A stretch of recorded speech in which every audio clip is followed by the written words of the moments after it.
Always good to point out that your formal workshop format is it starts on dusk on Friday, Yes. maybe even before dusk, and then there's a fire science event.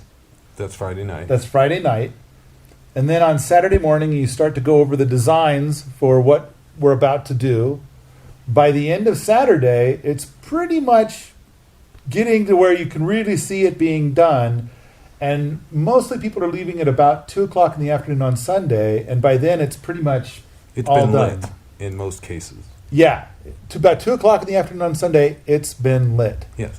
And there might be a little bit of frosting to put on the cake, but that's about it. Well, there's going to be frosting because it has to dry before you put the plaster on it. But the core of the stove is usually all done, barring those interesting little crazy bits that happen in the middle of it. Ooh, coming soon. Crazy bits. Sun has come out. Please don't touch it with muddy hands. I'm hot. Cob's so cool. Sore muscles. Can't feel it. We're all gonna need showers. I wanted the world's most boring rocket mass heater, the standard build of a Cobb rocket mass heater. Yes, and it worked all the way up until that elbow. So everything you can see in this shot is absolutely standard 8-inch rocket mass heater, and then we get to the creative chimneys for wofatis. This rocket mass heater was built in September of 2014. So that would be about a year and a half ago. And this rocket mass heater has now been through 2 winters. Mm-hmm.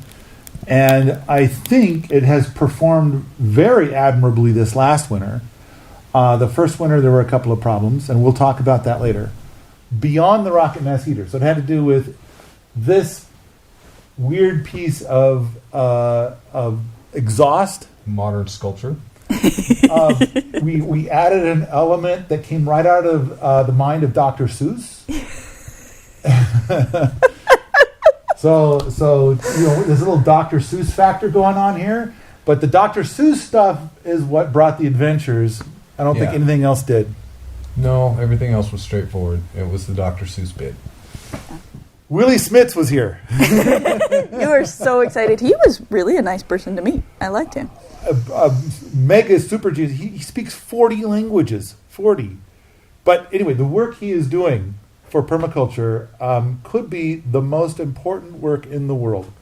We talk about Sepp Holzer a lot, but I think that Willie Smits may very well be doing more than Sepp Holzer.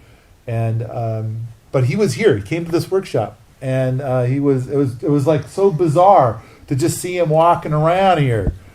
And he took the knowledge that he gained from this event back to Borneo. And have you seen the videos of the stuff they're doing there with rocket mass heater technology? No, I had seen the earlier versions where they were using rocket stoves, like to do their, I think it was like sugar processing that they were They doing. made a rocket mass heater be a contraption for boiling the sugar saps to make sugar. Cool. So they're like using all the different heat stages? Sweet. Yes. Okay, I have to look at that. Yes. So I think that there'll be indicators to point out. That's him! Look! There he goes! Throughout the video. So watch for those notes. It's important. If you like this sort of thing, come on out to the forums at Permies.com, where we talk about rocket mass heaters, homesteading, and permaculture all the time.